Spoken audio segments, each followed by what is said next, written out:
Hello et bienvenue dans Successful Anonymous. Aujourd'hui, c'est un moment très spécial, très particulier. C'est la 100e. Je suis trop contente, je suis heureuse, je suis pleine de gratitude et je te remercie d'être là pour célébrer ça avec moi aujourd'hui. Alors, c'est pas un épisode spécial au final. J'avais demandé quelques suggestions, mais il n'y a pas vraiment un événement particulier, du moins pas quelque chose que j'aurais pu mettre en place dans le temps imparti pour cette 100e. Mais d'ici la fin de l'épisode, je vais réfléchir à ce que je vais faire, donc reste bien à l'écoute jusqu'à la fin de cet épisode pour savoir si éventuellement il va se passer quelque chose ou pas pour célébrer cette 100e. Ceci dit, j'ai bien ma petite idée. En tout cas, bienvenue à toi dans cet épisode de Successful Anonymous. C'est le podcast où on parle business, mindset, leadership, sans chichi. Moi, je m'appelle Déborah et j'accompagne les entrepreneurs neuroatypiques à développer un business qui leur ressemble à 100% sans avoir à se conformer spécifiquement aux cases et aux injonctions qu'on voit partout. Dans l'épisode d'aujourd'hui, on va parler de passage à l'action rapide, histoire de réfléchir vite, passer à l'action vite et accomplir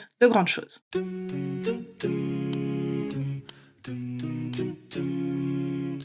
Alors pour commencer, je me demande une chose, c'est combien de fois tu t'es dit, devant une opportunité qui s'offre à toi, je vais réfléchir, ou peut-être plus tard, ou c'est pas le bon moment, ou attends, je vais voir si ceci ou cela arrive, ou j'attends de voir ceci, j'attends d'être sûr, bla bla bla bla. Pour qu'au final, l'opportunité en question te passe sous le nez et que tu sois pleine de regrets. Par exemple, lors d'un lancement, une formation est présentée, une masterclass est présentée, une offre incroyable est présentée, et je ne te parle pas de question de budget. Quand on n'a pas le budget et que c'est pas le moment, c'est pas le moment. Mais quand tout est là, et que c'est ta réflexion qui prend le dessus, non pas qu'il faut pas réfléchir avant d'agir, mais on parle de réfléchir, de revenir sur sa décision, de penser encore, d'avoir plein de doutes, etc., de pas se faire confiance au final par rapport à ça, c'est là que ça peut devenir problématique. Parce que, normalement, quand t'es au clair sur ce que tu veux faire, t'as pas besoin de réfléchir 1000 ans. Quelque chose qui te correspond se présente, quelque chose dont tu sais que tu as besoin se présente, il y a une promo, il y a ci, il y a ça, fonce. Pourquoi réfléchir 1000 ans? Mais là, je suis en train d'empacter l'épisode en 3 lignes, alors que je suis censée faire un épisode quand même complet de podcast. Donc, je reprends. L'exemple que je voulais te donner, c'était justement, voilà, une formation se présente avec une offre limitée chez une formatrice de confiance. Tu sais que son travail est qualitatif. Tu sais que le sujet est un sujet pour lequel t'aimerais être ou accompagné ou suivre une formation, etc., etc. En ce moment, il y a un tarif réduit pour quelques jours uniquement, mais toi, t'hésites. Tu réfléchis. Tu restes beaucoup dans ta tête et finalement, la promo expire. Qu'est-ce qui se passe? Tu envoies un message. Oh, désolé, j'ai pas vu l'offre, etc., etc. Est-ce que je peux encore en profiter? Généralement, non, c'est non. Donc, tu te dis, ok, la prochaine, j'en profite. La prochaine promo arrive et c'est le même schéma qui se reproduit. Normalement, si tu fonctionnes comme ça, là, tu t'es reconnu et tu sais que c'est comme ça que tu fonctionnes. L'autre chose qui est pas bonne, juste pour faire une petite parenthèse, c'est de sauter sur tout juste parce qu'il y a un timer ou un countdown qui te dit que dans 3 jours, c'est fini. Et en fait, tu sais même pas si c'est bon pour toi, tu sais pas si c'est pas bon pour toi, tu prends et t'es déçu. Et au final, qu'est-ce qui se passe? Tu vas dire, ah, l'offre, elle est pas terrible. Alors qu'en réalité, c'est pas l'offre qui est pas terrible, mais c'est toi qui t'es précipité vers quelque chose qui ne te convenait pas. Donc, là, il y a vraiment des choses à ajuster, il y a vraiment des choses sur lesquelles il faut creuser. Un autre exemple par rapport au fait d'être trop dans ta tête, de trop réfléchir, de pas être en mode think fast, move fast, achieve big. L'autre exemple, c'est t'es prestataire peut-être, freelance, et tu reçois une offre. Je sais pas, moi, par exemple, dans la Social Media School, il m'arrive souvent de proposer soit les offres de clientes qui viennent me trouver et qui cherchent une Social Media Manager, ou alors on m'envoie des demandes, par exemple sur Instagram, et je les partage. C'est ouvert à tout le monde, mais moi, je les partage aux membres de la team. Donc, admettons que ce soit un cas de figure comme celui-ci, eh bien, le problème du fait d'être trop dans sa tête, c'est « Ah, je vais le faire ». Oui, mais en fait, tu vas le faire quand? Parce que la personne qui a envoyé la demande, elle t'attend pas. La personne qui a envoyé la demande, elle veut voir quelqu'un en face d'elle qui est réactive, qui est au taquet, qui est prête à venir tout dégommer, à dire c'est moi qu'il te faut, etc. Donc, généralement, quand tu vois ce genre d'offre, en fait, même si tu penses que t'es pas encore prête pour ça, mieux vaut déjà envoyer ta candidature, postuler, quitte à après te rendre compte que c'est pas fait pour toi, mais au moins t'es là, t'es dans les starting blocks, t'es réactive, etc. C'est quand même pour ça que t'es venu, c'est quand même pour ça que tu t'es formé. Donc faut pas hésiter 1000 ans. Faut y aller, faut pousser la porte, dire dire j'ai vu de la lumière, je sais qu'on me cherche, je suis là. Qui a demandé après moi? Quitte à après se rendre compte que ce n'est pas quelque chose qui te convient, et à ce moment-là, c'est pas grave, merci, au moins t'as déjà augmenté ton réseau parce que t'as pris contact avec quelqu'un, t'as échangé avec quelqu'un qui est dans ce milieu et qui peut te recommander éventuellement plus tard, et en plus, t'es passé à l'action, donc tu t'habitues à répondre à des offres, à des demandes, etc., donc c'est pas mal. En tout cas, si tu réfléchis trop, si t'attends trop longtemps, ce qui va se passer, c'est que tu vas débarquer chez la personne, tu vas envoyer ton portfolio et tout, et la nana va te dire « Ouais, mais j'ai demandé ça il y a 2 mois, en fait. » Tu vois? Donc, attention. De nouveau, comme je le disais, il s'agit pas de se précipiter, de répondre à tout et à n'importe quoi. C'est une question de clarté. En fait, quand t'es au clair, et je répète, c'est ce que je disais là tout de suite, mais quand t'es au clair, tu ne réagis pas de façon impulsive. T'es préparé, t'es affûté pour reconnaître ce qui peut te correspondre et ce qui ne te correspond pas. T'es affûté pour reconnaître ce dont tu as besoin et ce dont tu n'as pas besoin. Ça veut pas dire que la formatrice, elle te propose un truc inutile, ça veut dire que ça ne correspond pas à ton besoin. Mais ça correspondra aux besoins de quelqu'un d'autre. Et il y a pas de mal. Ça veut pas dire que tu dois répondre à toutes les demandes, mais ça veut dire que tu dois être préparé à répondre à celles qui te correspondent, à celles qui sont dans ta niche, par exemple, si t'es freelance, pour revenir sur l'exemple dont on parlait juste avant. Et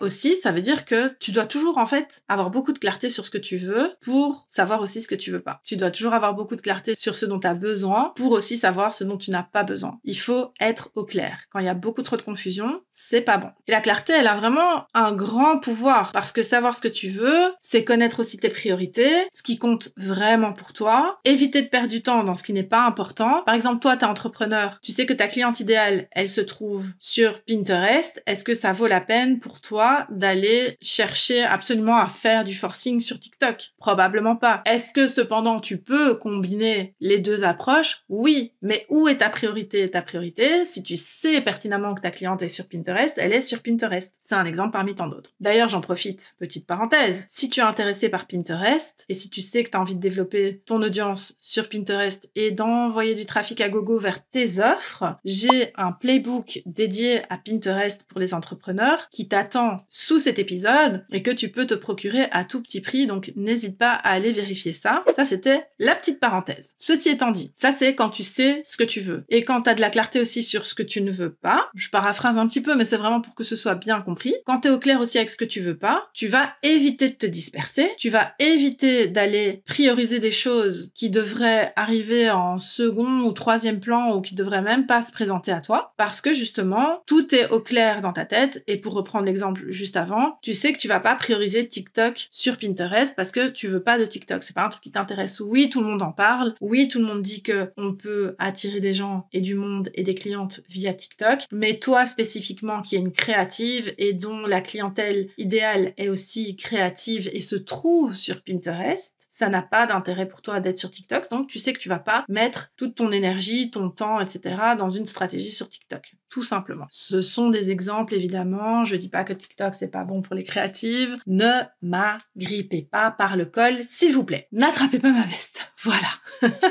Donc, on continue. Du coup, comment on fait pour avoir toute cette clarté et pouvoir agir rapidement? Éviter de perdre beaucoup de temps dans sa tête, à réfléchir, à ruminer, à se poser des questions. En fait, à chaque fois que quelque chose se présente. Parce que l'idée, c'est pas de réfléchir, évidemment. Il faut réfléchir. Mais c'est comme un process qu'on va mettre en place. Comment je fais pour gagner du temps dans ma prise de décision? Eh bien, je gagne du temps dans ma prise de décision en étant au clair sur ce que je veux, en étant au clair sur ce que je veux pas, en étant aussi au clair sur mon budget. Parce que si tu sais que tu peux investir un certain montant, et si tu sais dans quoi tu peux investir un certain montant, par exemple, tu as un budget pour les outils, tu vois que tu as encore 20 € de battement. Bah, tu peux, par exemple, investir dans ManyChat. Et tu te dis, ah ouais, ok, ça c'est vraiment un bon outil. Je sais que quand ils vont faire une promo, par exemple, ou si je retombe dessus, ou peu importe, je vais vite réagir par rapport à ça et je vais sauter sur l'occasion parce que c'est vrai qu'une automatisation dans les DM sur Insta et tout, c'est super bien. Si tu sais que tu as un budget qui est disponible en formation, parce que on va dire que tu viens de terminer ton plan de paiement pour une formation que tu as suivi et tu te dis, bah voilà, je veux me former en montage avec la fille de Félix, évidemment,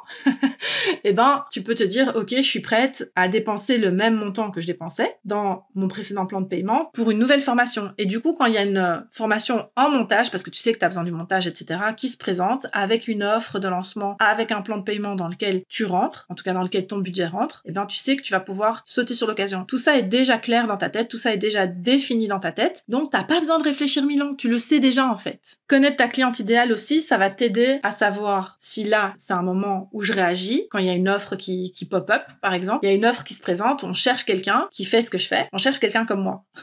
Et cette cliente qui cherche quelqu'un comme moi, c'est ma cliente idéale. Mais d'office, je fonce. Mon portfolio est prêt, tous mes arguments sont là, je connais mon pitch, je sais quoi dire et je suis à l'aise dans tout ça, donc il n'y a pas de problème. Par contre, si la personne qui cherche quelqu'un comme toi est aux antipodes de ta cliente idéale, de ta cliente de rêve, c'est pas parce que elle cherche quelqu'un comme toi que toi, t'as envie de travailler avec ce type de cliente. Donc t'es pas obligé de dire oui, donc ce sera merci. Mais non merci, je laisse ma place à d'autres. D'ailleurs, si t'as envie d'être un facteur positif, tu vas pouvoir proposer cette offre-là à tes collègues ou à d'autres personnes qui pourraient correspondre à cette demande-là, tout simplement. Donc, il y a des choses comme ça sur lesquelles, quand t'es au clair, tu ne peux plus te tromper. La clarté, elle t'empêche en fait de te tromper et elle te permet surtout d'agir rapidement. Donc, il y a un petit test que tu peux faire aussi, une fois que t'es bien au clair, quand t'as bien retravaillé tout ce qu'il y a, donc tes offres, ta cliente idéale et tout. D'ailleurs, pour ça, t'as le Perfect Client Playbook qui est toujours là aussi, sous l'épisode, donc n'hésite pas à aller checker, ça peut vraiment t'aider beaucoup pour gagner en clarté. Donc, une fois que t'es au clair avec tout et que des choses se présentent à toi, t'as pas spécialement besoin d'avoir une checklist sous la main. Il y a 3 petites questions que tu peux te poser, très simples, à chaque fois qu'une opportunité se présente pour savoir si c'est oui ou non, de façon rapide. C'est un test qui se produit rapidos. Est-ce que cette opportunité, elle me rapproche de mon objectif final ?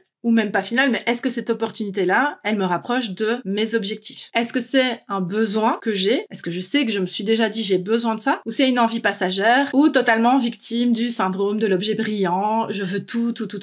Ça, on veut pas tomber là-dedans non plus. Donc vraiment, il faut essayer d'être responsable dans ses achats et se dire, ok, ça par contre, je vois que ça me convient. C'est un truc dont j'ai besoin. C'est une compétence que je rêve d'acquérir depuis X, Y ou dont j'ai besoin, sur laquelle j'ai besoin d'être formée depuis un moment. Donc là, c'est l'occasion. Je fonce, j'y vais. Et la 3e question, c'est est-ce que j'ai tout ce qu'il faut pour pouvoir en tirer profit tout de suite? Donc, est-ce que le budget est là? C'est coché, c'est coché. Est-ce que le temps est là? C'est coché, c'est coché. Je sais pas moi. En fait, est-ce que là, je suis disposée à en profiter pleinement si je l'achète ou ça va tomber aux oubliettes? Donc ça, c'est 3 petites questions très simples auxquelles tu peux répondre aussi très rapidement pour prendre tes décisions rapidement. Et ça, tu vas pouvoir le faire que si t'es vraiment au clair sur tout le reste. Donc, la clarté et la clarté.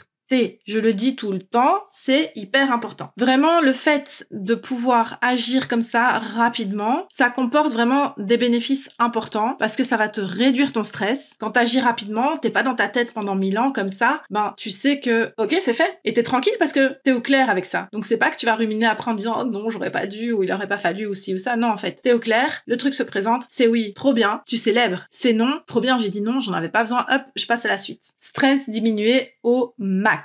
Ça va aussi te permettre d'augmenter le momentum, comme on dit, donc vraiment la dynamique autour de ce que tu viens d'acquérir ou de la décision que tu viens de prendre tout simplement, parce que tu sais que ça, c'est quelque chose qui te rapproche de tes objectifs, donc c'est génial en termes de dynamique. Comme je te le disais, il y a plus de regrets parce que tu te dis, ok, j'ai dépensé ce montant là-dedans, mais je sais que c'est bon pour moi, donc trop bien. Ou heureusement, je me suis pas laissée avoir, j'étais au clair avec mes objectifs, avec mes attentes, mes besoins et mon business tout simplement. Donc pas de regrets. Je n'ai pas pris cette formation, je n'ai pas pris ce coaching, etc. Mais c'était pas pour moi à ce moment-là. Donc tu vis pas avec ce petit nuage au-dessus de la tête qui te fait de l'ombre et où tu te dis ah mais j'aurais dû, j'aurais pu, etc. Non, c'est sans regret. Et voilà, la vie continue avec ce qui t'est vraiment utile. Donc en conclusion, ce que j'ai à te dire, c'est que c'est pas parce que tu vas agir vite que tu vas agir dans la précipitation. Ça, c'est une idée à dégommer totalement parce que c'est pas le cas. Mais le fait d'agir vite, ça veut simplement dire que tu arrives à reconnaître ce qui est fait pour toi et ce qui n'est pas fait pour toi. Et tu t'autorises à saisir les opportunités quand elles passent, plutôt que de les laisser filer. Donc la prochaine fois qu'une opportunité va se présenter à toi, demande-toi est-ce que ça sert vraiment ma vision globale? Et si c'est oui, fonce sans hésiter et sans avoir de regrets. Et si c'est non, laisse la chose passer, il n'y a pas de problème, ce sera une prochaine fois que quelque chose répondra à 100% à ce que tu attends. Alors on est à la fin de l'épisode. Juste avant de te remercier de m'avoir écouté jusqu'au bout, je vais te parler de quelque chose de très important. Pour la 100e, je vais t'offrir un cadeau. Enfin, je vais offrir à l'une d'entre vous un cadeau absolument sublime et génial. Namir Agency et Creative Lab, je vais te mettre leur lien sous l'épisode, elles ont créé un Mindflow Planner pour 2025.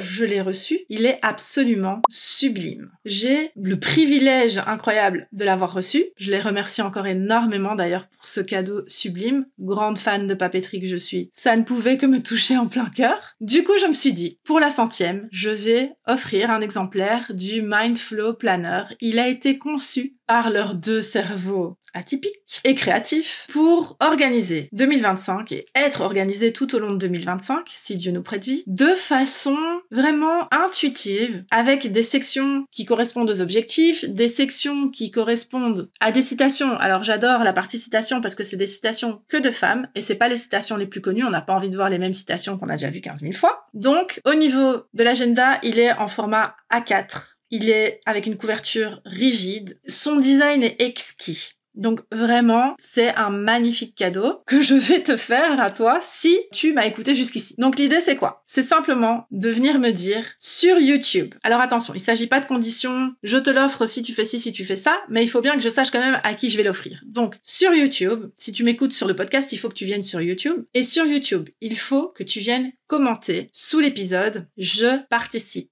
Je veux le planeur. Je suis une fan de papeterie, donc bref, fais-moi comprendre que tu veux participer au concours et fais-le avant le 5 janvier. Le 5 janvier, je clôture. Le 5 janvier, c'est fini. Je ne prends plus en compte les commentaires. Le 5 janvier, je vais tirer au sort parmi les personnes qui veulent participer et donc une va recevoir le Mindflow Planner de Namir Agency et Creative Lab. Donc les filles, je vous remercie 1000 fois d'avoir suivi cet épisode. N'hésitez pas à me dire aussi ce que vous en avez pensé, à me laisser aussi 5 étoiles sur Apple Podcast et donc on se retrouve l'année prochaine, la petite vanne bidon, mais dont on ne se lassera jamais, en tout cas pas moi. À l'année prochaine et merci d'avoir été présente pour cette 100e. من كل داء خلقت دواء من لي غيرك ربي يشفيني يا مولاي